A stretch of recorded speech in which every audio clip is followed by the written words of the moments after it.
Chaos, confusion, and camouflage. How not to handle the aftermath of a not-so-natural disaster in Libya. At age 92, Rupert Murdoch finally steps down and puts his eldest son in charge of his media empire. It's the stuff TV shows are made of. And the journalist on a mission to preserve Nigerian history as it was first reported in print.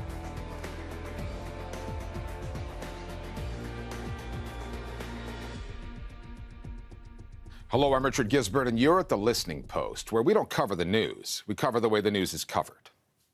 Libyans are still counting their dead after a colossal flood hit the eastern city of Derna, wiping out whole neighborhoods, entire families within minutes.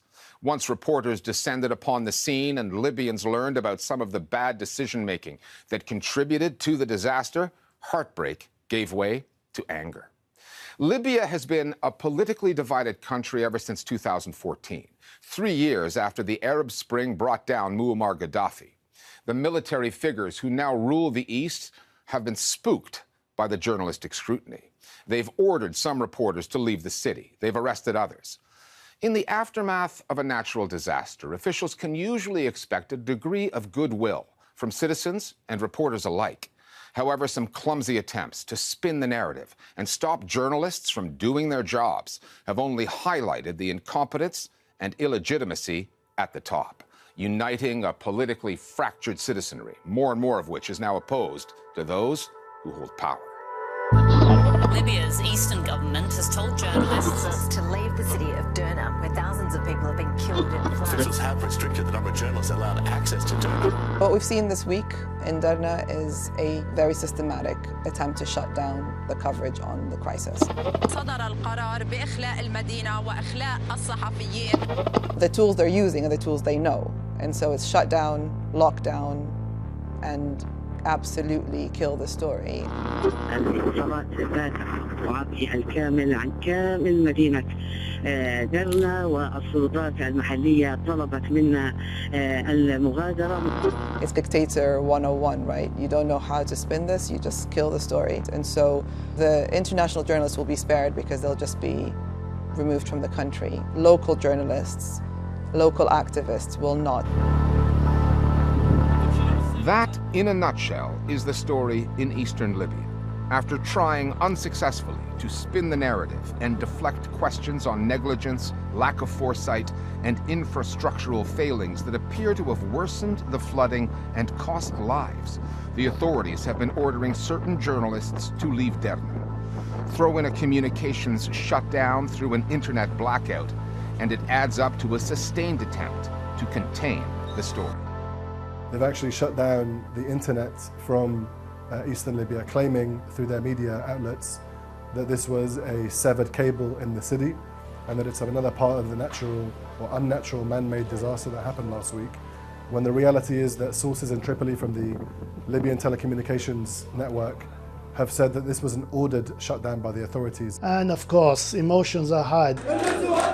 People have lost 17, 18, 20 or more of members of their family. They're now beginning to ask those critical questions. Why did the dams burst? Why were they not maintained? Who is responsible? We have the other issues, of course, about the order to vacate. So they're asking for culpability, they're asking for accountability, and this has become political now.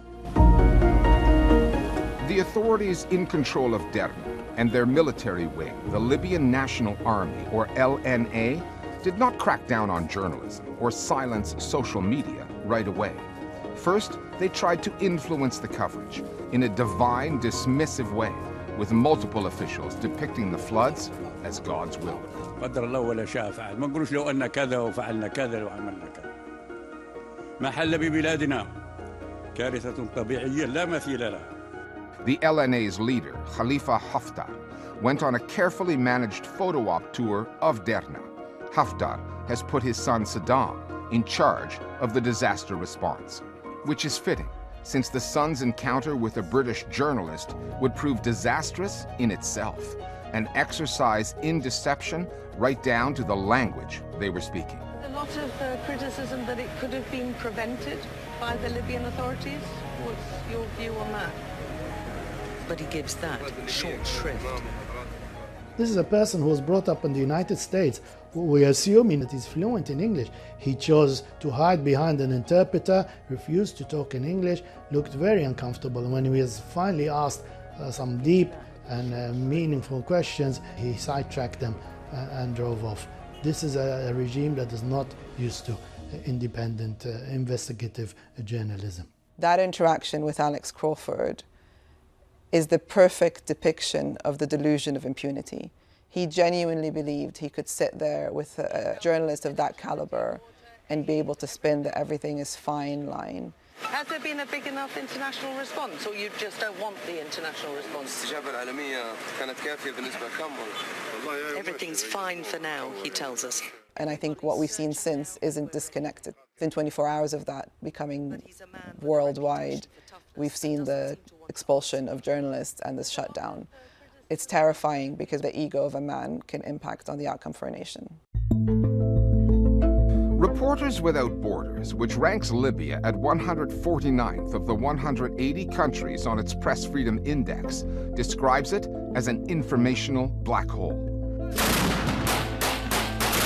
Since 2014, 3 years after the fall and execution of Muammar Gaddafi, Libya has been in varying states of civil war, fought mainly between forces loyal to a Tripoli-based government in the west and the LNA in the east. 2.5 years ago, with the UN's help, a ceasefire was agreed. Elections were promised, but keep getting delayed. Scores of journalists have fled, and many of those who remain have been forced or have chosen to take sides. The LNA and the breakaway parliament to which it is allied has never had this kind of story to contend with before, this kind of scrutiny, and it shows.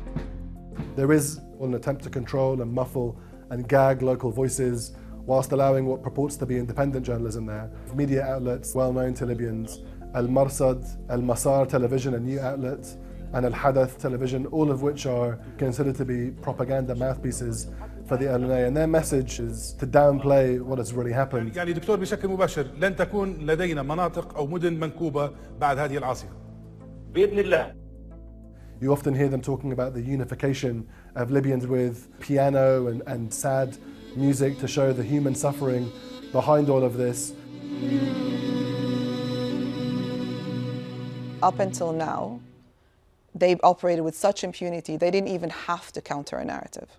They could do what they wanted to do and get away with it. And if we're looking for little victories in this, this is a victory, because when you feel like you can get away with something, you don't need to talk about it. The fact that you're trying to silence the media is an indication that things have changed. And I don't think we've really felt this moment of change in Libya to this degree since 2011, where people aren't buying this anymore. There's a history in Libya, you know, we come out of 40-odd years of the Gaddafi rule. There is not a culture of free independent media, and post-2011 that is still very much the case. Derna itself, under the Haftar security forces, it's completely different to the Libyan government in Tripoli. Even Western Libyans had to have permission to go in, international media had to get clearance to go in. So you had the double whammy of a split political regime and reporting on a disaster. Derna is now a city of the dead. Those journalists permitted to remain in Derna know that they are being watched closely by a regime whose media strategy seems to change by the day. After a week of poor messaging and expelling reporters, press briefings are now provided daily, fronted by a journalist from one of those pro-government channels. هناك من يحاول توظيف المأساة الإنسانية والكارثة الإنسانية اللي موجودة في درنا لخدمة مصالح معينة.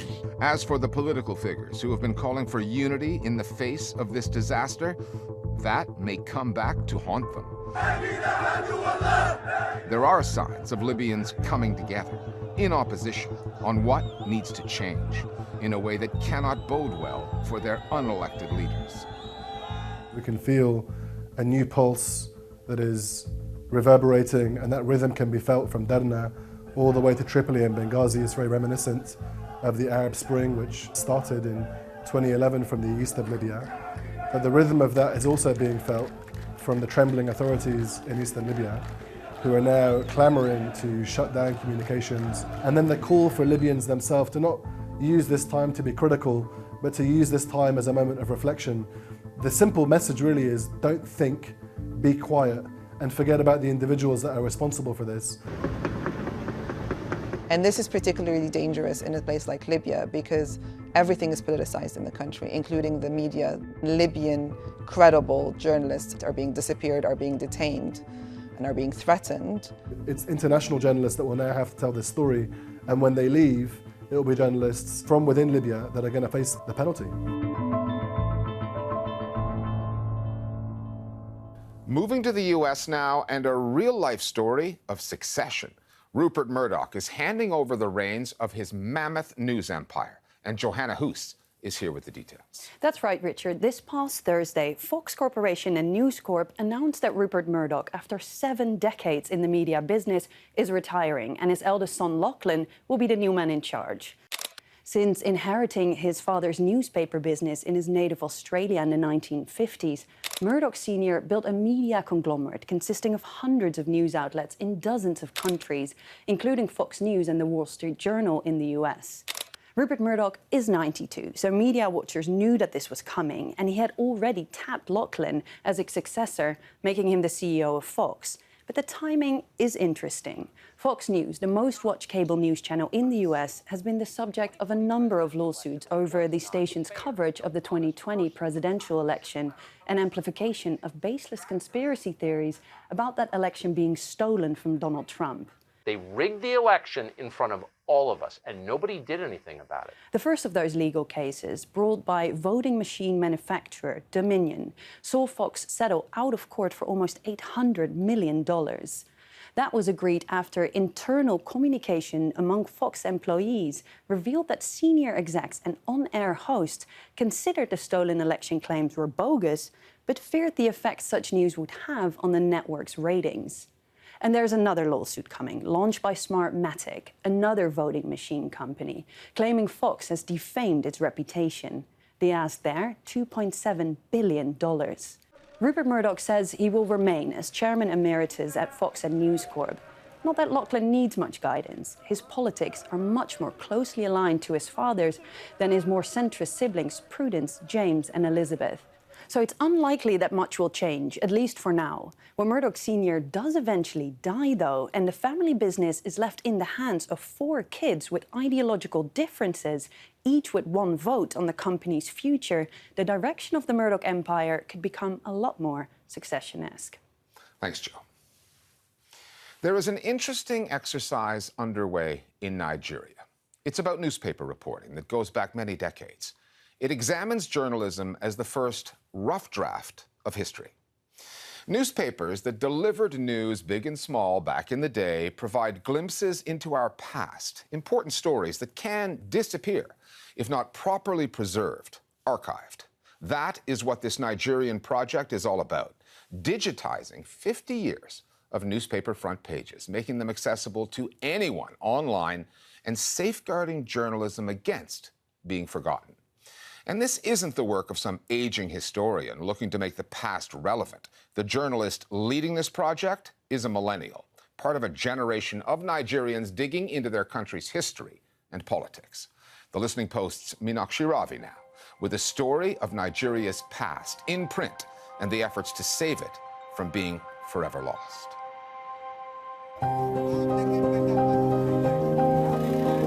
Newspapers are the most effective repository of history because journalists show up every day to collect the mundane and magnificent stories that make up a time or a zeitgeist.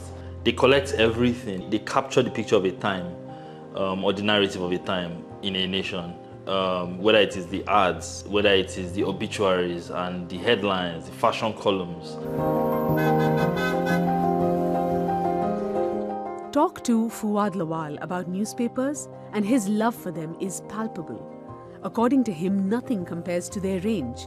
The way they report stories big and small, national and local. The eclectic mix from popular recipes and train or TV schedules to momentous developments in a nation's history. For Lawal, it was during his time as a journalist when it struck him just how much Nigerians were missing out on because there was no accessible, digitized repository of Nigerian newspapers from decades past. Time and again, he found himself on a deadline, researching a story and struggling to find historic Nigerian news reporting. I had better luck going to the New York Times and finding stuff about Nigerian history than finding it here. And so the question just became what does it look like if we actually had our own perspectives? The New York Times perspective is of course valid, but what does it look like for us to even talk? And that's pretty much where it began. Since 2020, Lawal and a group of others have poured their efforts into building the Nigerian newspaper archive of their dreams. It has involved fundraising campaigns, calling newspaper offices to talk about digitizing the stacks of papers they have, dealing with copyright law, buying an industrial-grade scanner. It's not that Nigeria does not have any official archives. Between what's already in national and state archives in the country and the historic documentation in museums and libraries across Britain, which colonized Nigeria for 100 years since the 1860s, historic records are available. What's missing, though, is a comprehensive, navigable newspaper archive. We must emphasize that what we call the archives in Nigeria were government official documents that ended in the 1950s. Many of these newspapers are not found in the official archives. And when you find them, they collapse very quickly because of the nature of the papers used at that time. The fact that they were not keeping them well. So this is also a restoration project. It's a nationalist project. Archiving gives a chance to get direct contact. What does it look like to get a sense of what people were thinking in the 70s or the 80s? Something that happens, right, with history is that you remember the big stories. You remember the thing that blew off the world. There are some stories from the 60s, 70s, 80s that we still know. But what about the everyday stories? What about the librarian that was earning in dollars or euros because naira, 1 naira is $1? What about people looking for jobs in the 60s, the 70s? These everyday stories, right, are missing because archiving doesn't exist. The modern history of Nigerian newspapers is closely tied to the country's century under colonial rule. Christian missionaries, British officials, Nigerian activists all got involved in publishing. Papers like the West African Pilot, Lagos Weekly Record, the Daily Times were all active well before independence in the 1960s. After that came papers like Vanguard, The Guardian, and Punch. While it's the reporting of seminal moments that often gets all the attention, the journalism beyond the front page tells some of the most compelling stories. Something that was very popular in the 70s was executions, right?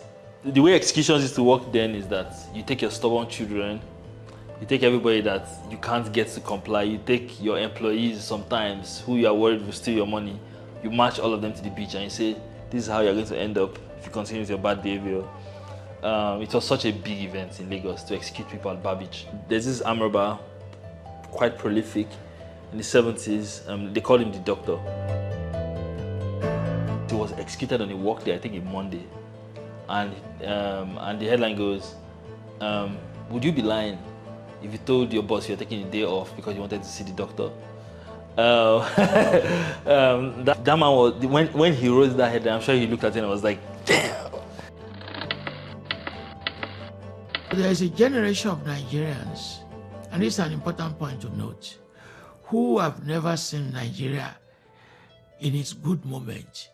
All what they've seen is decadence, corruption, political failure, political rascality. That's all what they have seen in their life. The moment of hope, when in the 50s that the British were packing their luggage, jubilation that the British were going. That element of the 1950s, the hope that those newspapers capture, I mean, when young people read those, they'll be astonished. Remember, this newspaper will capture a moment in which Nigerians were colonial subjects. But in the 50s, they became citizens of the world. It's going to bring enormous pride to a generation. Of course, it's also going to bring anger. That instead of their country rising, progressing very rapidly, they will see a picture of a country that has been set back. In handing over the documents to the federal... Nigeria's life post-independence has been turbulent. Periods of civilian governance have been punctuated with military coups and dictatorships. It was only in 1999 that the last military ruler stepped down. There have been moments of political reckoning since then. Most recently in 2020, when widespread anger at rampant police brutality united young Nigerians behind a common cause. SARS was a notorious police squad responsible for extreme violence, including rape, torture, and executions. The protests sent a clear signal of a growing number of politically aware and active young Nigerians. There's a common saying where people go, oh, maybe young people or Nigerians don't like to read, but our numbers show that people are invested in reading as long as your story is interesting, right? NSAS was a turning point, was a very visible turning point.